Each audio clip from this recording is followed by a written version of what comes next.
Assalamualaikum warahmatullahi wabarakatuh. Bismillahirrahmanirrahim. Allahumma salli ala sayyidina Muhammad wa ala alihi wa sahbihi ajma'in. Hadirin saudaraku yang dimuliakan oleh Allah Subhanahu wa taala. Dengan menyebut nama Allah yang Maha Pengasih lagi Maha Penyayang, di mana oleh Allah yang selalu senantiasa melimpahkan limpahan rahmat dan karunia-Nya kepada kita. Di antaranya dengan Allah menjadikan berbagai tumbuh-tumbuhan di atas muka bumi ini yang sangat berguna untuk pengobatan kita secara alami atau yang disebut dengan tanaman herbal.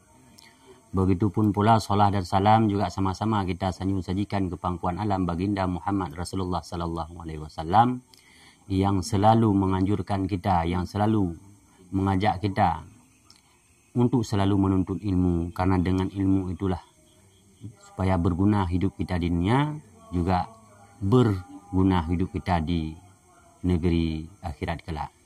Hadirin saudaraku yang dimuliakan oleh Allah Subhanahu wa taala. Pada kesempatan kali ini, di dalam video kali ini kita akan membahas bagaimana cara mengobati penyakit yang berat di dalam dada. Yaitu misalkan penyakitnya seperti dada kita terasa berat, nafas kita terasa pendek, dan kita kekurangan gairah hidup. InsyaAllah pada kesempatan kali ini kita akan membahasnya bagaimana cara mengobati penyakit yang disebut dengan penyakit badan terasa lemah dan dada kita terlalu sempit untuk bernafas, dan juga kita tidak memiliki gairah atau tidak ada semangat. Yang pertama sekali di sini kita membutuhkan dedak bubuk kayu sanamaki.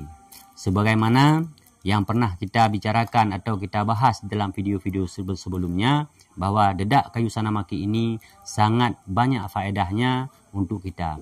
Bahkan oleh Syekh Tajul Arifin menyebutnya dengan dedak sanamaki ini dapat menyembuhkan 15 macam penyakit.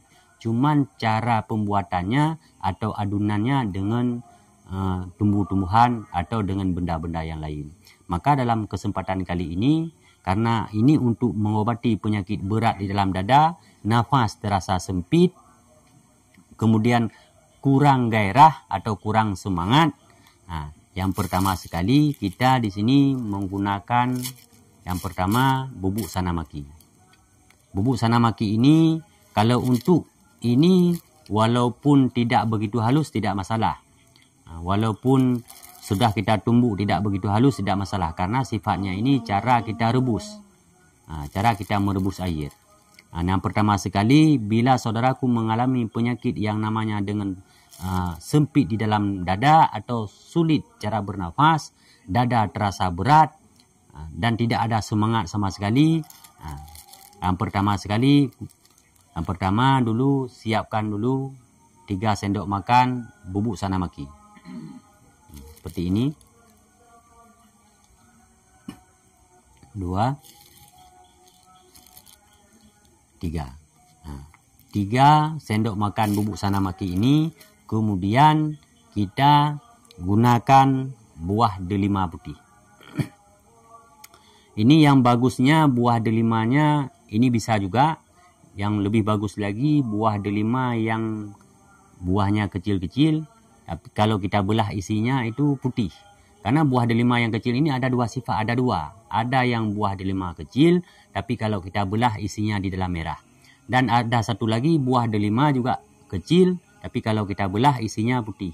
Kalau memang tidak ada, buah delima ini juga bisa untuk menyembuhkan penyakit yang namanya sempit di dalam dada atau pernafasan terasa berat dan kurang bergairah. Tidak ada nafsu. InsyaAllah dengan daun sanamaki ini atau dedak kayu sanamaki ini dengan buah delima, InsyaAllah dapat menyembuhkan penyakit yang terasa sesak di dalam dada atau sempit nafas. Caranya, setelah kita siapkan 3 sendok makan dedak sayur kanamaki, lalu kita gunakan buah delima. Caranya ini direbus. Yang pertama sekali buah delimanya ini kita bersihkan dulu. Kita bersihkan dulu supaya tidak ada sesuatu yang lain daripada buah delima ini sendiri. Misalkan ada binatang di dalam ini. Ini kita pindah dulu. Namun kalau tidak kita bersihkan itu, kita cuci dengan bersih. Ini kita belah seperti ini. Kita belah seperti ini. Kita belah seperti ini. Ini jangan kita gunakan bijinya. Bijinya jangan digunakan. Kita menggunakannya isi delima putih dan kulitnya. Nah, seperti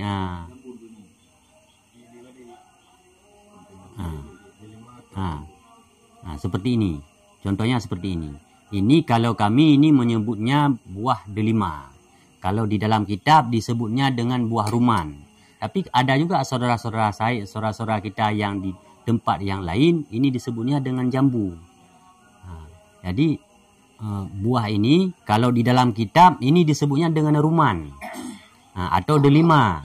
Di dalam kitab ada kiasannya. Yang pertama disebut dengan kalimat ruman, kemudian di kiasnya itu delima. Ini kalau di Aceh sendiri ini kita sebut ini dengan buah delima. Tapi saudaraku yang di tempat yang lain ada yang menyebutnya ini dengan buah jambu. Cuma bentuknya seperti ini dan inilah buahnya. Maka sengaja kami tayangkan seperti ini. Terkadang kita berbeda bahasa. Jadi sehingga saudara-saudaraku dapat mengambil intisarinya, dapat memahami seperti apa buah tersebut. Maka seperti yang sering kami sebutkan di dalam video-video sebelumnya, kitab ini semua orang ada. Cuman terkadang ada saudaraku setelah membaca bubuk kayu sanamaki misalnya, seperti apa kayu itu. Maka di sini di dalam video kami menunjukkan sesuai dengan isi kitab dan seperti apa tumbuhan itu. Inilah tujuan kami berbagi di sini. Maka seperti buah jambu ini atau buah delima ini kita tunjukkan langsung supaya saudaraku dapat mengambil intisarinya atau dapat mengambil video ini yang benar-benar bermanfaat. Cuman inilah boleh jadi disebut jambu atau delima. Caranya setelah kita siapkan 3 sendok bubuk sanamaki, lalu kita siapkan 1 buah jambu atau buah delima yang sebesar ini, atau yang delima atau jambu kecil-kecil yang putih itu kita siapkan 2 buah. Setelah kita belah seperti ini langsung kita masukkan ke dalam panci atau wajan dan sebagainya. Kemudian baru kita rebus dengan menggunakan air sekadar 1000 mili atau 1 liter air. Setelah kita rebus tunggu hingga mendidih dan kita sisakan 2/3 air. Jadi kita sisakan air itu kita bagi 3, kita sisakan 2 bagian dan kita biarkan 1 bagian yang mengering.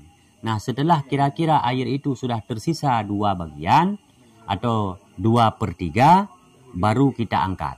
Nah, setelah kita angkat, lalu kita dinginkan. Minum, baru kita konsumsi dikala sudah dingin.